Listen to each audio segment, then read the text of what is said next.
She did.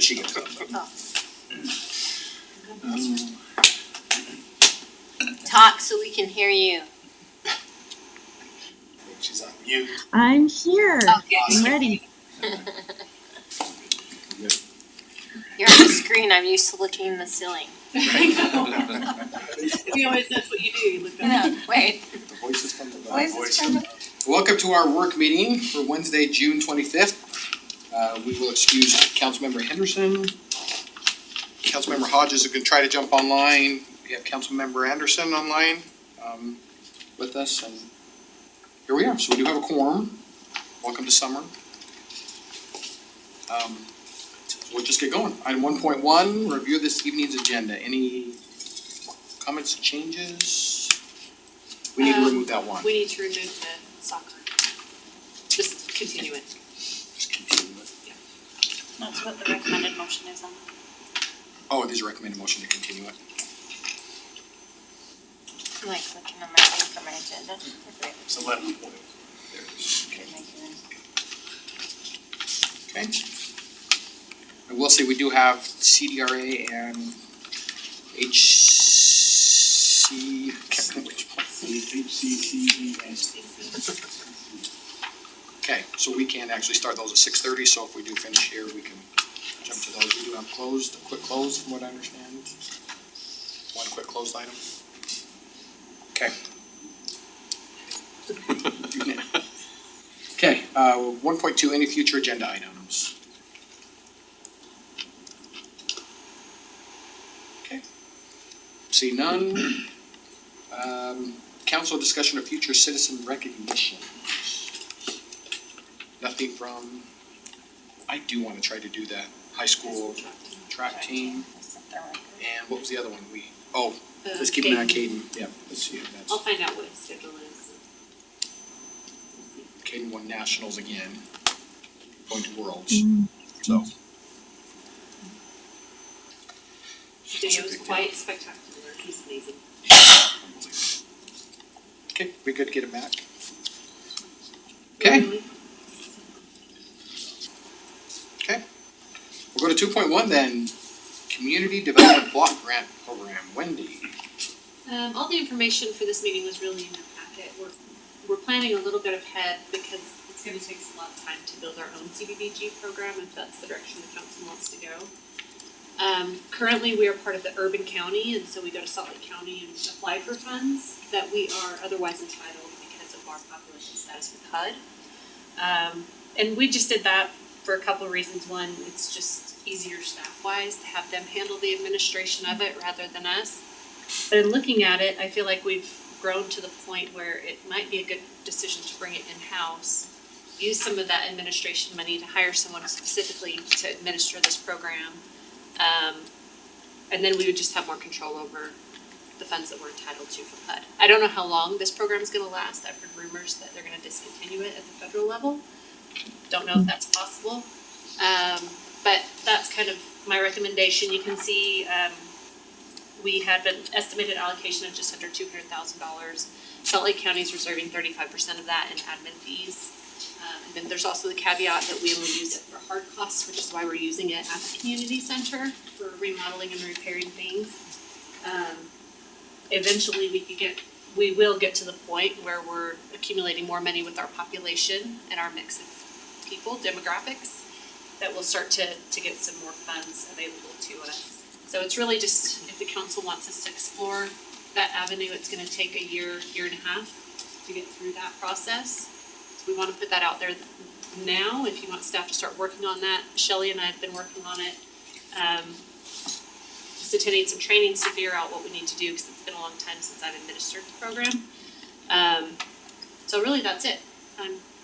This is program book, so. Yeah, there are a lot of rules with CDBG. They talk about changing it all the time. What did Reagan say? The closest thing to immortality is a government program. They might change its name. I don't know. There are a lot of vested interests in this program. So, Wendy, Yeah. would you anticipate that you'd be hiring someone else to help administer the program, or would you have capacity in-house to administer it? For the next 2 years, we would do all of the consolidated plans and all that in-house in order to get to the point where we're not going to through the county anymore.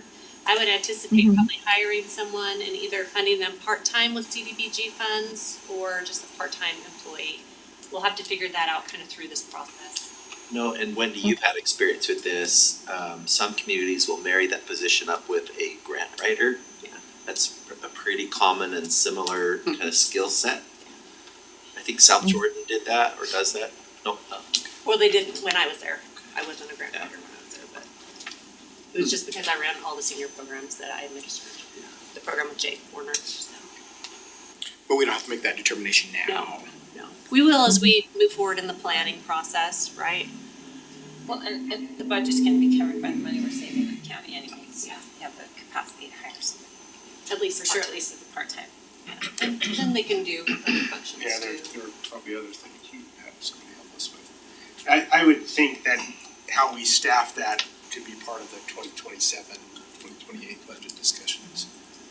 Cause this would kick in what, 2027 would be our first year, our contracts through 30th, I think.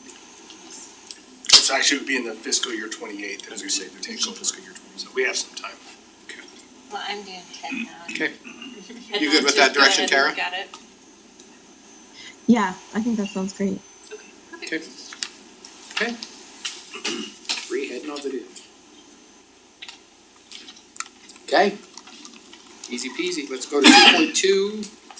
Discussion regarding the permitting of detached ADUs. Blake.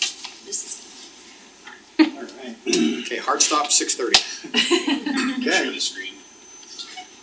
we'll get this up. Sharing it here. Yeah, we've talked about ADUs for a while, there's two different types of ADUs we wanna point out here before we get going. We'll Just- talk about it here in a second. Make sure Councilor Anderson can see the presentation. I can't see it yet. Should now. Or maybe swipe to a different window or something. Is it? Are you seeing It's just showing, I'm just seeing a JL for Jonathan's screen. Try it again.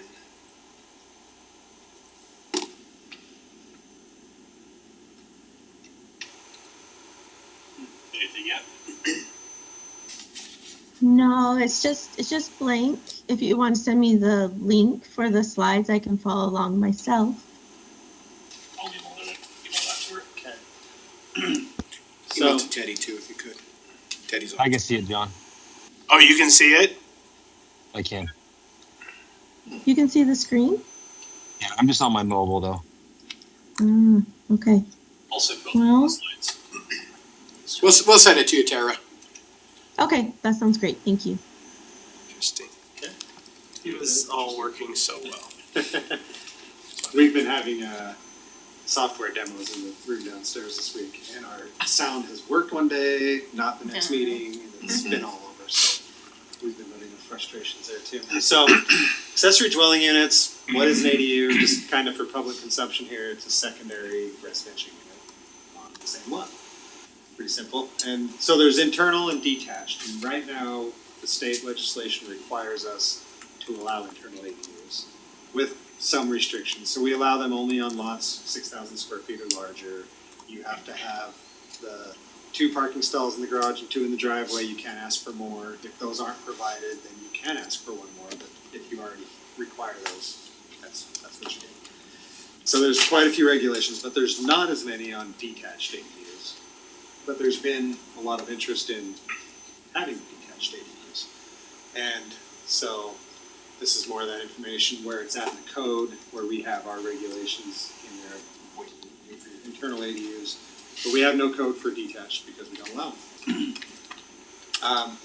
And why are people asking for them? This is basically why. The pros, there's a housing shortage, as we hear. So there's an affordable housing shortage for sure, of where you can live and afford. So this does provide a nice option for people. I have one of my kids living in an in another city in an internal ADU, and it's the most affordable thing she could find.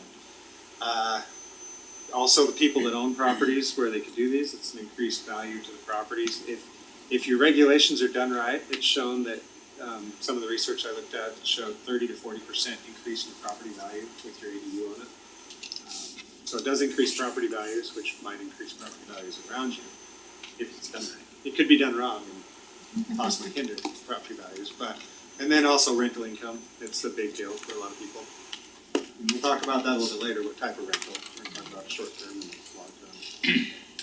And then, there's flexibility and privacy for people, like if you wanna have a mother-in-law live at your house, but you don't want them in your house, there's an ADU for them, so. Separate living space, a little more flexibility for that, and that multi-generational housing side, but there's also some cons, and the main one I think we hear about is the neighborhood concerns related to density, parking, and aesthetics. A lot of that, I think, can be handled or managed through your code, by architecture, colors, setbacks, all those things. So, and then we'll talk about each one of these things. It's kind of funny, we talk about privacy here in one regard for privacy for the person living, but privacy over here for the neighbors, you have another dwelling unit right next to the property. If you go 2 stories and they've got windows right into your backyard, possibly they didn't have before, so. Anyway, so those are some of the pros and cons. I'm sure there's a lot more, but that was the list. That's what AI came up with. So, the first question I think is, should Harriman allow ADUs? And it's really up to the council to decide if we should or not. And so this presentation is just gonna go through these items here on the left and go through each one. If you do want to allow ADUs, these are the things we want to consider. We're hoping to get this information and craft it into some code and directed to create a code to allow detached ADUs.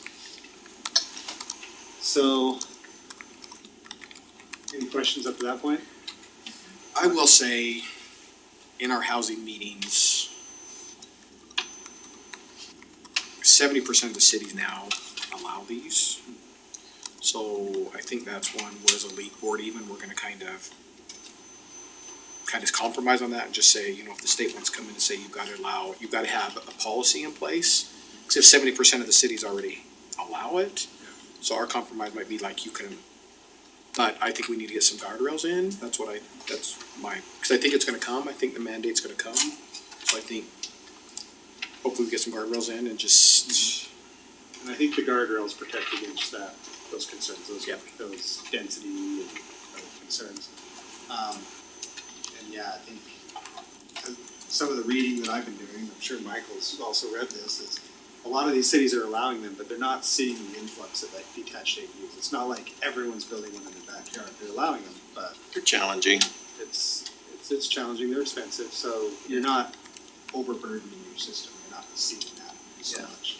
The other cities aren't seeing that. So I think we'd say the same thing with internal ADUs. We have Yeah. not seen just a mad rush on it, although we probably have more than we know about, because we have a lot of basements that are finished, that are rented out, but in people's minds, that's not an internal ADU. Yeah. But it is by definition. We just have kind of some disconnects going on in our own conversations amongst ourselves as a community. it's easy to make the definition blurry, very easy. I always do this, but go back one slide, will you? Okay. Maybe one more. Increased strain on utilities, storm drain, et cetera, then I would have the same question, but how are we calculating increased strain on IDUs?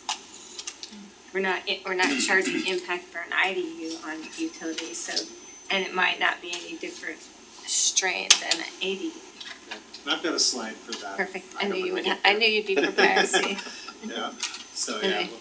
so the first, and I'm trying to narrow down into the points here. Yeah. And I'm trying to get done by 6:30.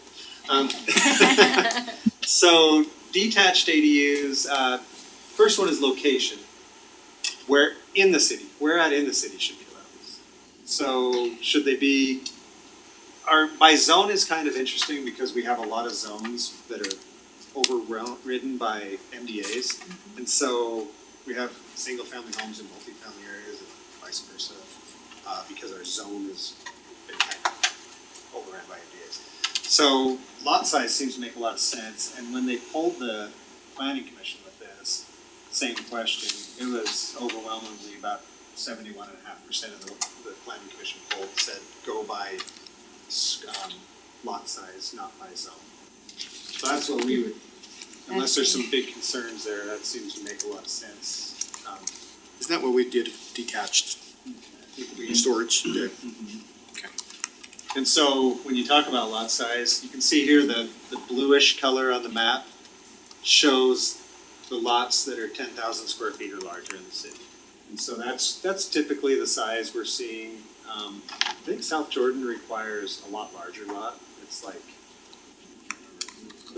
16,000 square feet for a lot to have an ADU in South Jordan. Riverton goes by zone, and so they have certain zones that are allowed in. We just kind of looked at some of our neighborhoods, but, Thank you.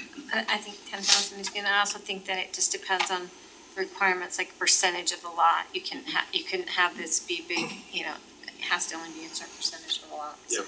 yeah, your setbacks and your percentages of footprint, coverage and things, you can really dial in. I mean, you can have a 10,000 square foot lot, but you're not gonna put a 2,500 square foot ADU on it. You might only get a 400 square foot. Right. So, okay. And then, this is just an example of an ADU in a backyard. So this one, some of the setbacks we've seen, I'm really familiar with Riverton's, code, been reading through that one. They require 5 feet for a single story or under 20 feet, setback on the side and front yards. But then if you go to over 20 feet or 2 stories, then you have to go to 15 feet setback, gives a little more privacy. I think some cities have them right up on the line from what I've seen, like 1 foot setback, which is pretty tight. I mean, we allow accessory structures to be that close, if they're under 200 square feet. I don't know if you have this in your slide, but one way you could control it is to not allow windows within so many feet of the property line. Yeah, you can. Cause you can put a storage shed, that's 200 square Yeah. feet, right? And then what's the setback if it's over that? 5 feet? Yes. Is it 5? It depends on the size. And 2 stories or anything like that? We've got a citizen initiated petition that you're gonna be seeing where they're wanting to reduce that for accessory structures. We'll see. Yeah. And then, so setbacks will be something we'll have to consider, and so we'll throw something in the code unless someone wants to say a number here, 5 feet or 10 feet. I think it's good if it's in harmony with what we already have too, if we're doing Yeah. 5 feet on Follow the Yeah. accessory structure. accessory structures, it Yep. seems like Yeah. that's a good place to Completely start. You can control See or. too is the taller the Yeah. structure, like if you have a detached garage and then you want an apartment above it, that the taller the structure, then you have like this, if it's above this many feet, then you move the setbacks a little bit further away for that privacy reason Is it that different like in you our mentioned zones, earlier. cause my neighbor has a massive storage shed and Ag it's right zones on allow for bigger sheds. Yeah. One interesting thing Todd brought up there is if someone did have an accessory structure constructed already and they wanted to add an ADU on the top and they were built to the previous code, is there any interest in exceptions or allowing for existing structure to be built onto it? Something to think about. I'm kind of okay with that. I just think that sometimes it's best use of your property.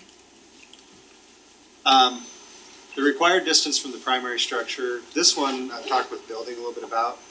To get away from requiring like firewalls and special windows and doors and things, it's 10 feet that we'd want to be away from the primary structure.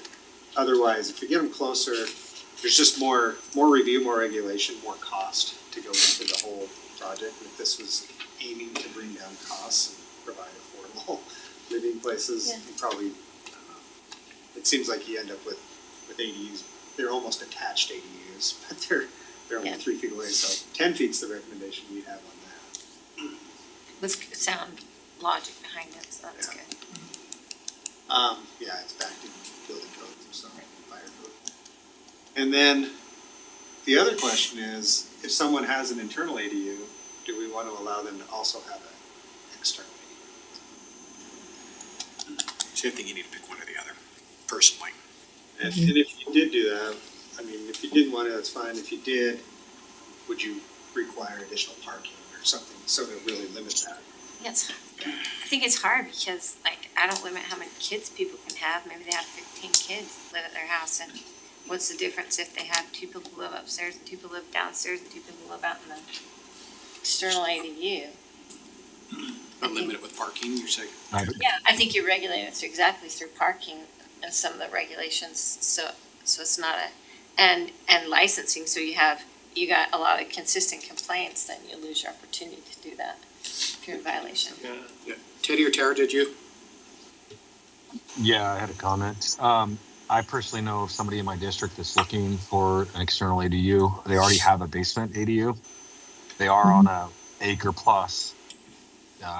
And so it would fit in their area. They got plenty of parking. I think we tie it, like Sherry said, to parking or to a complaint system. We give them the benefit of the doubt, but if there's complaints, then they lose that right to lease but then it goes underground. So I don't know how that would really work.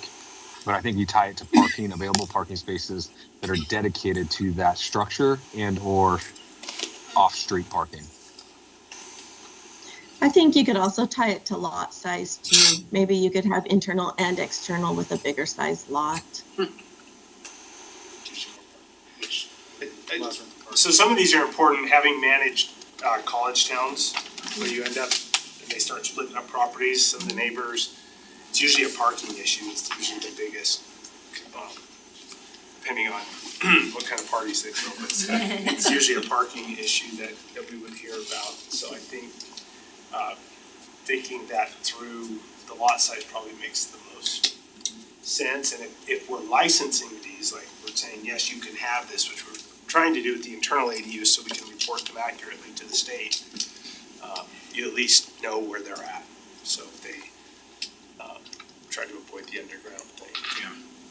Just for a little reference, planning commission, there were 7 responses to it. They generally said require 1 space per bedroom in the external ADU.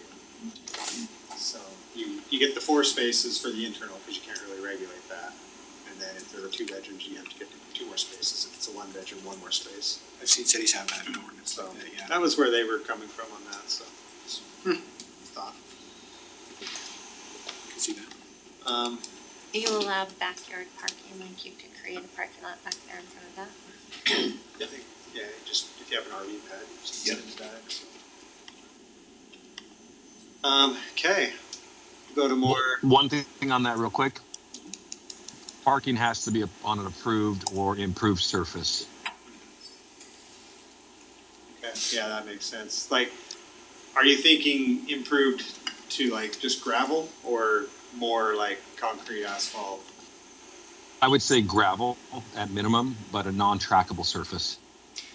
Yeah, it's hard, because again, if we're talking affordability, you have to asphalt it or concrete it. No, I'm good with gravel, but yeah, I would just, as long as they're not tracking dirt and they're parking on an approved surface, so not like a road base. I mean, I guess road base would be fine too, but like just dirt or grass. Yeah. Can't pull back around the grass. Grass pavers.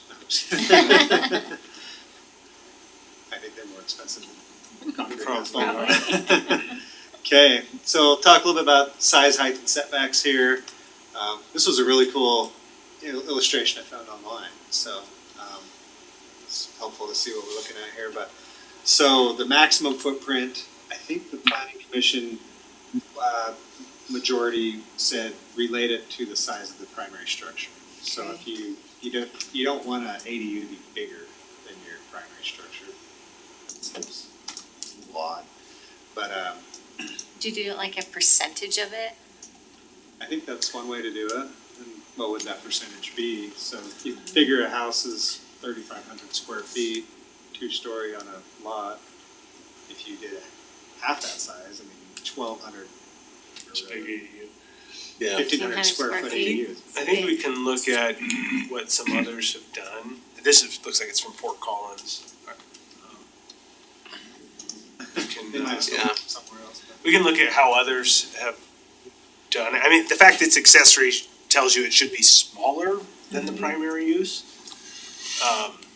I just don't, I think it probably is going to depend on, if they're sitting on an acre and it's all the way at the back, they're not creating a flag lot, they're just putting an ADU back there. We may not care if it's 1,500 square feet. So Yeah, we probably have to percentage of lot kind of size look at too. what others are doing and. We can look at that. I know I've been looking at a lot of plans for ADUs, just seeing what size, not like the custom or the prefabricated ones or whatever. And a lot of them are just all between about 400 square feet up to all the way to about 1,100, 1,200. Once you get bigger than that, it's a second house. Those are house plans. At that point, they're not ADUs. So that's about the biggest I've seen. So for an ADU that's above a garage, would you count like a separate garage? Would you count just the living space or would you count the garage space? Like I'm remembering some things we saw on the planning commission with like these big shop structures in the backyard that looked like they could possibly have a living space above them. We'll have to work through. We'd have to work through it. The other cities I've looked at, they haven't counted the garage space. They've Just looking counted, at the living space. because there are ADU plans that are like a 2-car garage with a single bedroom ADU on top, Yeah. and I haven't seen counting that garage space. It seems like we would regulate the garage as an accessory structure and then the ADU space. For these larger ones in our Yeah. agricultural zones, it's almost like a barn dominium type Yeah. thing in your Yeah. backyard. I was gonna say, I'm seeing that a lot down in central Utah, where they're building the barn dominium first before their primary residence, and they're living in that for a few years until they build their own. Yep. Barn dominium. Something That's we a, should, we can that's a think good about. question. That's something we'll have to kind of work through, how we look at that. It seemed like, I personally think that you should only count the living space, 'cause that's really the only ADU, it's not, it's a secondary purpose for the building. Trying to figure out when, so accessory structure we're regulating, okay, now we're gonna shift to an, we just have to look at our accessory structure rules at the same time to Yeah. make sure we're not contradicting Commission ourselves. said the same thing. Yeah. And I think that's what we mentioned in the staff report here, was they need to be, one's gonna impact the Yeah. other. They're very closely related. Alright, so yeah, the other option is related to the lot size, and maybe lot size seems like it's gonna tell us where we're gonna allow these ADUs, but more like the size of it seems like it's more based on the actual Yeah. primary structure on the lot. Especially with setbacks and things like that, you're gonna be prohibited as far as size on any of that, but depending on your lot size. On most of the lots, yeah, there's a few people on large lots that could really basically subdivide put 2 full-size houses on a lot if you didn't have it regulated properly. And I don't know, is that a concern or not? So, And I don't know if it's a concern or not, as long as depends on what your impact are gonna be, as long as you're, calculating for the impact, then it's like, I don't know. If part of the idea is to help with housing availability, I don't know. height is another, consideration here.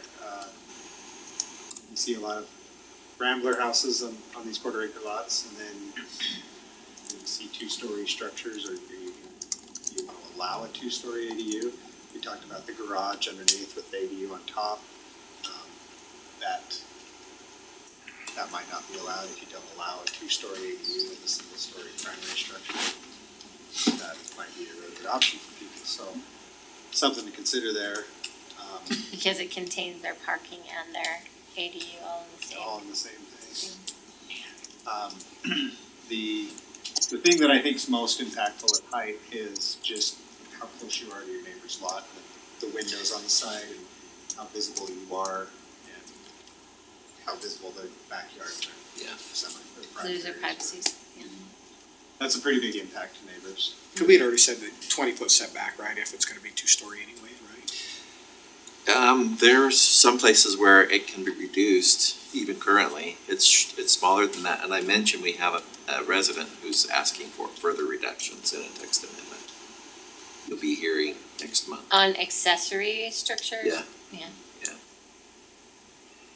So I'm curious, like, is the city getting a lot of phone calls asking about this? And if so, are they for smaller lots where they're squeezing like a tiny home in the corner? Or are they for like our more larger, like 1 acre, like more agricultural type of lots? Like, what are you hearing when you are interfacing with the community? I would say in general, the conversations have been pretty high level, but yes, we do regularly receive phone calls or emails asking about our regulations. And of course, when we start off the conversation by saying we don't allow them, it pretty much, ends that conversation. So we have regular, but Yeah. so a lot is a hard term to define in a city of 60,000. We'll get a few every week. Yeah. I get Now- questions about it myself. About Just like why don't you internal allow them? ones. You guys need to look at that, why aren't you allowing them? I think we have a few in operation in the city Yes. Oh, I already. know we do. That, Yeah. Oh, yeah, so for sure. we get a fair number of calls. I don't know how to quantify that, but for both a lot for internal and some for external. Well, and just like these other ones, just because we get inquiry, how many of those will actually translate to a permit? It's Right. probably not thousands of people No. asking, No. but we have, there is an interest. I also think that Mhm. the legislators gonna say you're gonna do it. I think at some point so it's just better to be ahead of it, I think. Okay, so was there any number on height that you had in your mind, or I think, what do we allow for a single family home right now? Is it 30? I think we probably should start with just saying, let's keep it shorter, equal to or shorter than the primary dwelling. But like on a larger lot scenario, there could be some exceptions. We'll have to look at what is the overall principle affecting like privacy and lot coverage. Yeah, cause you're gonna have, your setbacks are really gonna kick in if they scale up. Yeah. Where can this realistically fit? Yeah. So, it sounds like what we need to do is maybe find some examples or say, or propose what we think makes sense, and we can Yeah. bring that to council, the planning commission, and then chew on that and decide if they wanna up, down, or change it. Yeah, that's really what we're hoping to do, is get some feedback, see if this is really what the council wanted to do, some things to consider, and then, we'll get a draft back. This is one of the biggest, most impactful ones, most impactful item you can put regulations on, restrictions on, to make it look and feel what you want the community to look and feel like. So, you have the materials, color, style. A lot of this that we've seen in our accessory structure code requires the front of the accessory structure to match, if you're above 200 square feet, match the primary structure. So is that the direction we wanna go? Do we only want the front, or do you want sides? Does it matter, like if you're on a corner lot, or if you're back in open space? Things to think about for architecture. And its cost. Yeah. I understand for sure the part of it where we've required the front of it. But in some ways, it's like, if it's in the backyard, I can't see it from the road. Why do you have to go the additional cost of putting a certain percentage of brick or stone, right? So then, because again, that drives up cost. I don't know. I think some of that is for the neighbor's benefit, though, if you're right next door or if you're behind and looking at something really ugly every day. So it probably, I think, it ties also to lot size as well and placement on the lot. Yeah, no, I agree, but it's hard because like from behind, right now, you can just stare at somebody's stucco from behind because the behind stuff never has to have anything covering it on a house or. Well, we don't have any of that. So I think generally in other places where we've allowed accessories, so we were required to in Oregon, we just said the colors had to match. Yeah. They had to, it was hard to say the materials because when you had houses built in the thirties and they were building an ADU behind it, finding that siding material was not possible, it just You didn't don't want exist it anymore. anyway. Well, actually, it was probably better than what you could buy for wood, but, so I think that was, I know colors and I'm trying to remember, it becomes very subjective when you say it has to meet the character. So I would avoid those kinds of things, Yeah, but me too. the color is not, that's objective. We need to at You least say do it has to color. Like I said, I don't care about stone and brick. I mean, that's, What about style? Cause that's similar style, that's like one this is a thing different style. I did wanna talk a little bit about, because there's companies out there, there's a new company called Boxable. They fold up walls, they're pre-manufactured, they're delivered on a flat tray, they're flat, they fold them up. That style is pretty square. There's containers that people, they look good. Modify They and actually, they turn- look good. I mean, you can put the front on the container, but how do you get the style to match a craftsman style home if you're buying a Boxable? They might not have a craftsman style Boxable. Yeah, Oh my gosh. I'm not plugging for Boxable, there's like a bunch of companies there too, Yeah. but just an example. it's the one I'm He's familiar gonna with. pull a jacket out. And have one. You're like, "That's great." No, so that becomes a little bit tricky too. Cause again, all of it plays a role in cost. Yeah, I agree with Nathan. As long as it's the same color, I think that's pretty restrictive on once it's there, it's built. It really doesn't matter what it looks like, as long as it's the same color, and it's going to disappear about a month or two after somebody's there. Yeah, Mhm. Like, so we'll vet this out more and more as we think through it, but that's kind what of do where we I'm at do right like now. on right now we do require it on accessory structure. If you have a 400 square foot storage shed, what Yeah. about that? If you're over 200 square feet, then yeah, you need to, when you get your permit, you'll have, if you have brick and hardy board on the front of your house, it should be, it Hardy. should We're gonna be contradicting ourselves already. It's hard. Well, but we can't require some of those things now on single family, so these are existing homes we're talking about. It's That's not- true, that's changed now. Yeah.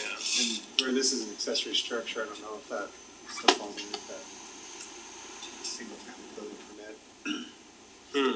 permit. On that case, I still think that we recommend or suggest that, hey, if it is street facing or front facing, like the secondary or accessory dwellings, if there's access or whatever can be seen from the street has to be similar and alike. But if it's completely behind your yard or the back of the half acre lot, it's still visible, but you can't. It's not street facing. Might be different. What if So I it's don't know. street facing and screened with privacy fence? Yeah, if it's behind the fence, that's in my opinion, that's behind the backyard. That's in the backyard. If there's no street access, if there's not like, say that front of the house just had a fence on the left and right, then that's street facing there. Mhm. That would be different. I agree. That's just me though. So can we even ask for architectural standards for these if like we're limited in what design standards we can ask for a primary dwelling? So again, that restriction is just on the home itself, not on detached structures, including Okay. ADU, so we could still do that. So I guess we can kind of put anything we want, but the question is, are they prohibitive of part of the reason behind an ADU? So I think that's Yeah. just where we have to be careful. Right. Is I if we agree. put so many limitations and restrictions on it or standards on it, that it becomes prohibitive cost-wise to build them. You can have better design standards and not require expensive materials. Yeah. It really is more about Well, form even and on shape. top, Yeah. even on top of that, it's if we restrict it to so much, will be the poster, the key persons saying, "Hey, look, these guys did it the wrong way. It's too restrictive. They can't build. They can't do this." Yeah. And then the new law will be much different than what we have. And we'll be the poster So- child. Yeah. Yep. So when this comes back, I'd love to see examples and maybe some pictures about like what's something that, and I can do some Googling too, but like something that looks like that's a similar color, but different materials. So I think something like that would be helpful. We can do that for sure. Draft something up and show this is what this code would produce, is this type of ADUs. Okay. All right. Moving along to some more impact stuff. So parking, we've kind of talked about this. Should additional parking be required for the detached ADUs? Where did we land on that one? Did we? Were we in alignment with the I planning think we commission, the one thought per that we bedroom? needed additional parking, so I think we would propose that. I think that helps us regulate where they go and not have too much use on a smaller lot or something, so, okay. Utility connections. So, how do we manage these? I'm glad Justin's here to kind of give us some feedback on water. Do we care if each one of these external ADUs is individually metered, or if they pull their water off of the primary structure? So our preference would be, I think, to have a separate service for it. But then there's a lot of reasons why you maybe would allow them just to pull off the primary residence. I think it depends a little bit on the number of fixture units they'll have inside the accessory unit. Typically, the water service can handle the home, but then a lot of times it's outdoor landscaping as well, and then another dwelling unit, capacity may become an issue. So I think there may be some questions we ask of how many fixture units are they gonna have, and what's the size of the initial unit. I think it's hard when we're having thought this through. If you have a household with 5 people living in it, then you have one with 2 people living in it and a little accessory dwelling unit with 2 people, you're still only 4 people, you've lost a bunch of landscaping. Yeah. I They was use gonna more say water? that, they're taking up the grass and so there's no grass to water, so you maybe use less. How do we do accessory buildings now? Do we require separate? Again, this is one of those things where If we're they gonna need have to a make sure, if they have optional. that service, we just need to make sure that our codes for those two. Right. Those two buildings are close enough that we're not gonna run into contradictions. Yeah, I mean, right now, our code only allows us to have one service per lot. So those things might have to change. Or do you just require them to have a larger meter? Yeah. They have to deal with. And to upsize the meter potentially, or do a demand study on the property. That's a hard thing. What is our basic meter? 3/4 inch with a 1 inch service, so I mean, it has a lot So of they could go capacity. to a 1-inch meter. Yeah, I mean, they'd have to upgrade some things inside the meter, but they could. So that still fits your meter can box, the 1 inch will still fit in there, it's not. And again, it depends on usage, right? It's like you said, it's not like you're building an apartment complex in the back where you anticipate 60 people living there or something like that. Yeah, I think it goes to that, if they're building the 1,500 square foot one like we talked about, that's probably something completely Yeah. different Full kitchen, 2 baths. than the 400 square foot The studio. boxable casita. Well, with like a single bathroom and a kitchen sink. Yeah. And again, they're maybe taking up grass, it's taking up, that's saving water too. I mean, but it's one of those where you've all been experienced in your home where you have potentially 2 people showering at the same time. You have a Pressure. dishwasher going, a washing machine, you have impacts. Sometimes it's a little hotter in the shower or colder one of the two, huh? Or you hope you're not very soapy. Trickles out of it instead of sprays out. So, some of the other utilities you talk about are sewer, power, and gas. They're kind of out of our control where they're operated by other industry or companies, whatever, but, more things to just think about. There's, if they require a second meter, then there's more utilities running through the yard. So there might be less room for us to run a second service. And again, it increases price too. If you have to pay for a road cut for your utilities, you have to pay for a new hookup, that's, what is it, $5,000? How much is it for emission impact fee on a new? Yeah, so the lowest is around 5,000, but obviously it'd have to be adjusted for something like this. Isn't there something too with, I know we're talking about waste changes, but isn't there something with Placid right now too, where you can't have more than one service at your home? Probably per Per property. resident. Yeah. probably some more. garbage, or you can order extra cans, Yeah. which is what I would assume you'd have to do. But it would go to the primary resident, Yeah. and then they'd have to pass along the cost to their, yeah. Same with this, I mean, if your water bill goes up, Yeah, if X it's all amount. single, just through one. then you're gonna have to decide that water's included in your Primary rent or structure has whatever. a shut off, they can shut off their ADU when they use their That's allotment right. of water. That's right.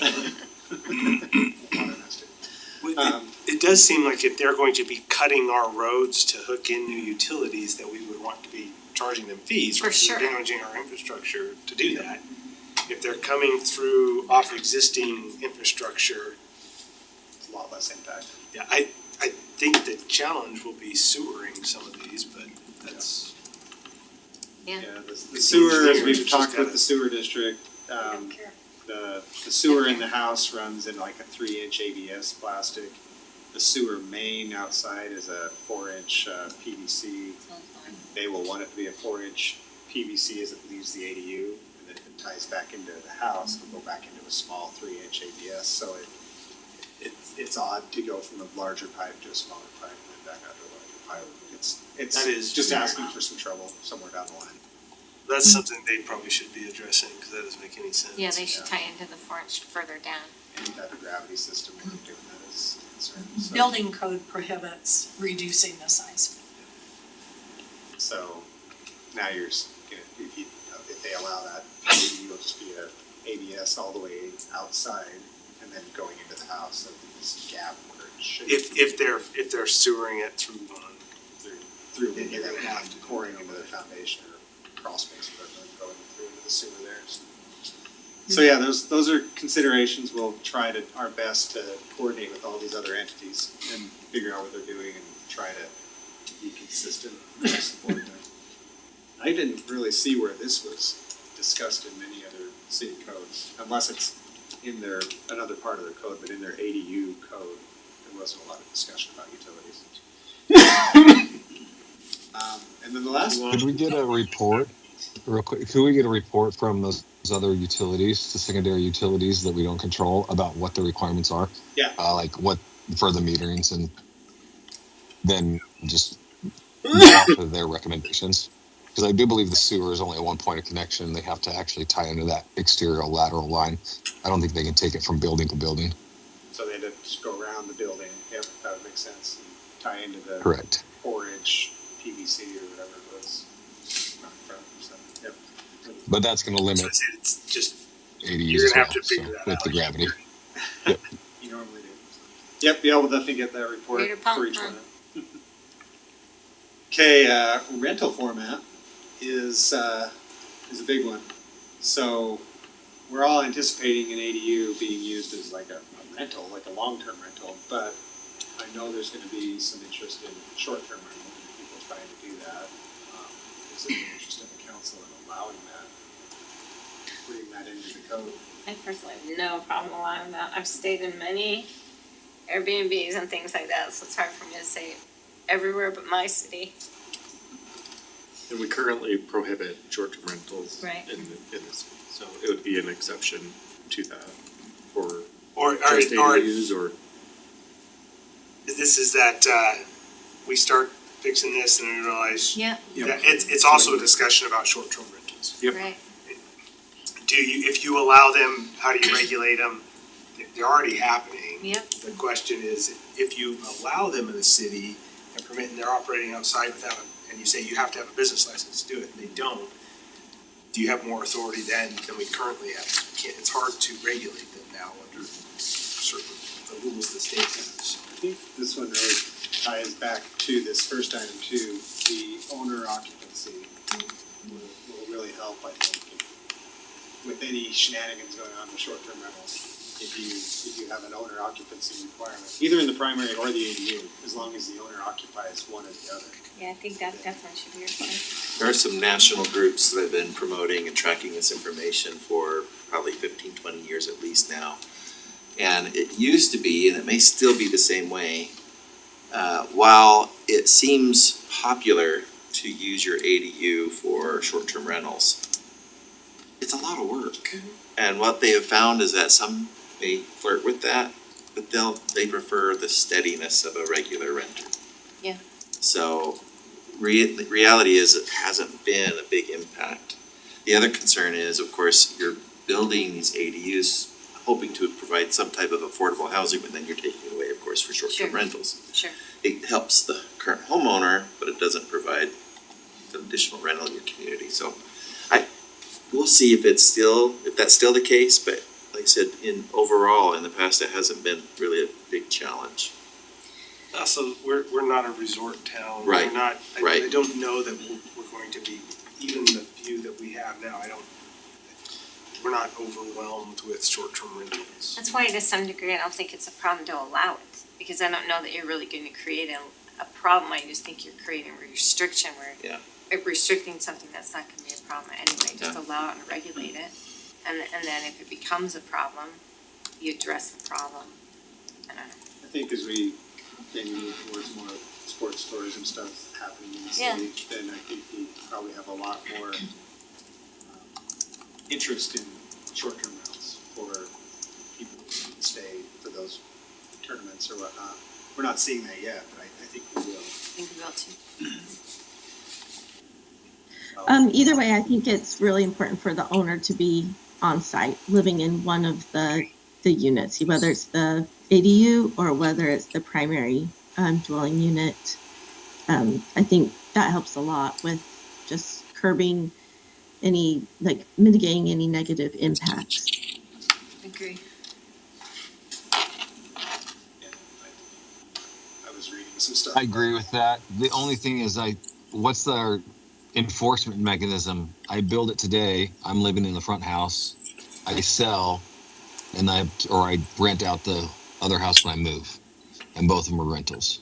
They have to get a business license that has to be updated annually. I was reading through South Jordan's code. Okay. They have a clause in their code that allows an inspector to go out and inspect it annually and verify. Hmm. That's a lot of time. And Yeah. I don't know, that's a little intrusive, but I think that what you find possibly is issues, right? I think that those are gonna pop up if you're having neighbor compliance, code enforcement kind of stuff going out there, then that's when you're gonna really notice the problem. Otherwise, it's just gonna be people living there. And they call it the sharing economy. We're seeing some interesting things happen, people renting out their pools for the day, Yeah. right? And I'm thinking, well, it's not a commercial pool, it's not a public pool, it's not regulated by the health department the same way. Right. But it is. There are these weird things, our ordinances aren't really designed to deal with that. Yeah. I think if we do the short term, I don't know it'll be a big problem. I think we should just try to make sure that when we do these rules, we don't end up contradicting ourselves in one code section versus another, because that's where it gets difficult. Yeah, for sure. Agree. And with short-term rentals, there's some case law out there on, in the Fifth Circuit, New Orleans required, owner occupancy for a short-term rental. And the Fifth Circuit found it unconstitutional that it was burdening commerce. In other words, you had to, because you had to live in that area to do it, that affects people that don't live in the area and not in the commerce. So that's something to kind of keep in the back of your mind. Sure. It hasn't been applied to accessory dwelling units, but to me, the analysis that the court did would be the same. Yeah, I agree. Yeah, I think there are cities in Utah that do that. I think it's Springdale, like outside of Zion, that they require owner occupied for ADUs and STRs, but maybe it just hasn't trickled down all the way yet. Some of like the court case that you're talking about. I mean, there's got to be some flexibility in there too. Like I see the question on here, allow for leave of absence. They would be things to work through, but we want neighborhoods to have, have people there who are living there and who are vested in the neighborhood too. And so maybe it won't be a problem, but maybe it's something to think about. And then the last one is home occupations inside the ADU. We currently allow 2 home occs on a lot if you have an internal ADU and you have an accessory structure and you're running a home occ out of that. It's just only one of the home occupations can have customers. And then the other one has to be non-customers. So, this could be, you could have a daycare ran out of both, the internal and detached ADU, which would be chaos. But something to think about there, do we want to allow home occupations out of the detached ADUs? And if you do you want to allow them to have multiple on site? Can you have 3 on site, primary, an internal ADU and an external ADU? It feels like that's now turning it into a commercial facility and maybe changing the purpose of a residential zone. I agree. If you're that's building an office in your backyard essentially, you know what I mean? And I guess then that's a question, as long as you don't have customers, maybe that's fine. But if you have because who knows if somebody's doing in there, anyway, you certainly don't wanna have to show up to inspect and see, do you have a computer in here, are you running a business? So maybe we have to look at our home occupation piece as well. Cause I remember growing up and somebody he had the office ADU in his backyard and he worked out of there. He actually had employees, assuming he went to the city, I didn't care, I was a teenager. But you didn't really see it, he had a big enough yard that people parked on the side, so I think we'd have to look at our home occupation. So as we're picking at this, there are a bunch of other things, other ordinances, we'll just have to double check and make sure how they read, and we're not gonna be able to anticipate every single thing that could happen, but we should try and walk through some basic ones. Yeah, and I think sometimes purpose, right? What's the purpose of allowing ADUs? If some of the purpose is for housing, then maybe short-term rentals, you have to discuss that. Or if it's for allowing people to derive part of their house payment off their house, or, you know what I mean? What's the purpose of them? Drives some of the decisions too. Well, that's a good question, what would the council's purpose be in allowing them? Mine's double. I think that there comes a time that, like, well, even in I don't know that I'm excited to do an ADU right now, but if you have a bigger lot, your kids are grown, it's like, okay, I can repurpose some of this yard and put an ADU back there, allow someone else to stay there, maybe it gives me some extra income, put it in my non-existent retirement account, just kidding. But, you know, I mean, those types of things. So I think part of the purpose, even as an individual landowner, is gonna be a little bit different. I think it does, I think it has a potential to help towards some of the housing stock. What do you think? 100%. I mean, I've got a son and daughter living with me right now, and I guarantee there'd be another one moved into an ADU if we had one, just because it's not. So I think that's our goal, is Get an extra kid out of the basement and put it in that one instead of here, huh? Yeah. I know in my own neighborhood, there's a lot of people like that whose adults, kids all live in their basement because they can't afford anything else, and they would way prefer them to have a little bit of their little apartment out there, you know what I mean, their own little small house out there than living in the basement. Well, that was all of the bullet points I had. Well, there's 2 others, did Counselor Anderson or Sorry.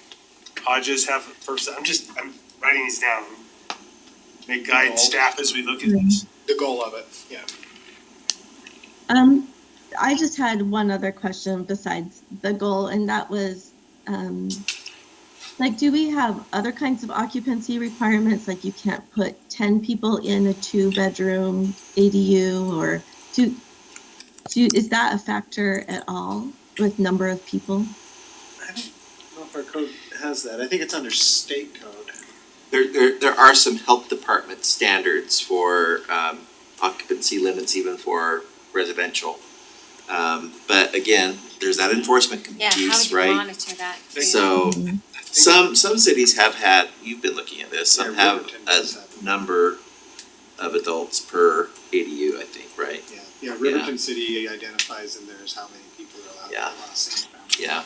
And I think it is like somewhere like 8. It seems like that would affect the impact fees too, or like the sewer water. So that's all. That's the rest of what I had to say. Thank you. I'm pretty sure you can't do the size or relations anymore, do some court cases.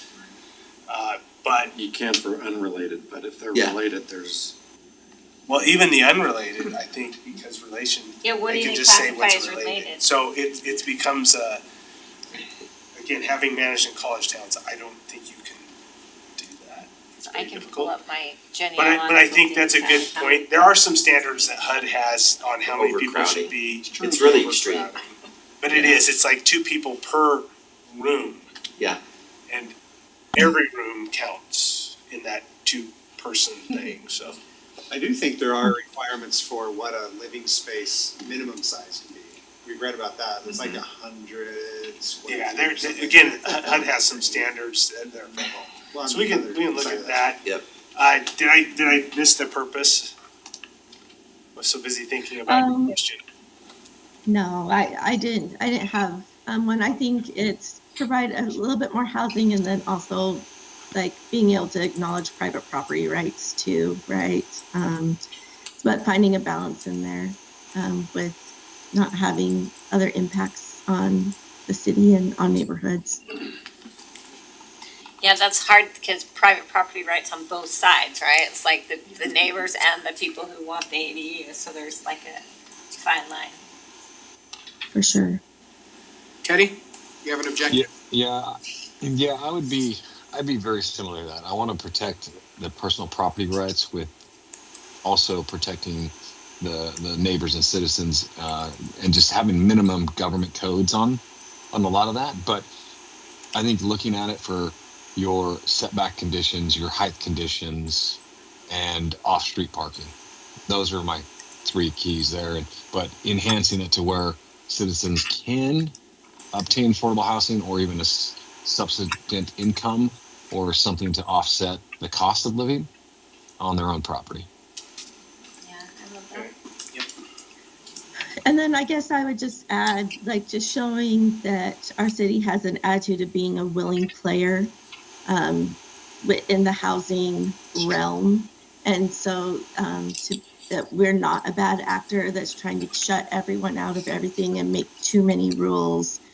That like we're willing to help address the housing situation to be, I don't know, maybe not the right words, but to fend off like other legislative attempts and show that we're doing our best and we're part of the solution. I think that can go a long ways with reputation.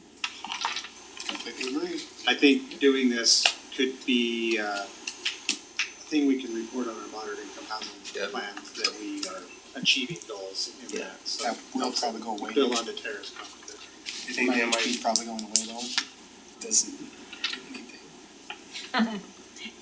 No, That's all the talk in all the housing groups right now. Interesting. It will go away. But we still have to report August 1st, so. Probably Still next take year, this probably next conversation. year's legislation. Yeah. But if we do it this year, absolutely.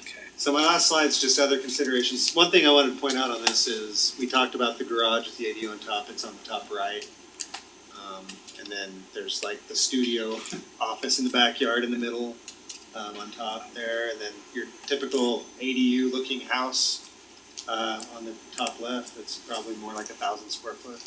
I say most of those look really nice. You do. Yep. I think the pictures, you could do it wrong too. Yeah, there are some pictures, I'm sure we can show you where yeah, it's not really what you want, but. No, I think those. Any other things that we missed or you think about? And that little one in the center on the top is tiny, but my guess is it probably doesn't match the facade of the home, but it still looks very nice. Yep. I think more will come up, like, as we go through this for sure. We just think through Well, this. we'll keep working on it. We'll bring some draft code back to the council and the planning commission. I'll have some more input on it too. We'll keep working towards getting something done later this year. We're having the same conversation again next week with the commission. Okay. 4 minutes late. Okay. Love it. Awesome. Look for motion to adjourn. So moved. All in favor? Oh wait, I need a second. Aye. All in favor? So second. Aye. Thank you, everybody. Aye. We'll see you over there in a minute. Did we need a closed discussion? No, we've got a meeting that starts. Oh, that tomorrow. We have element of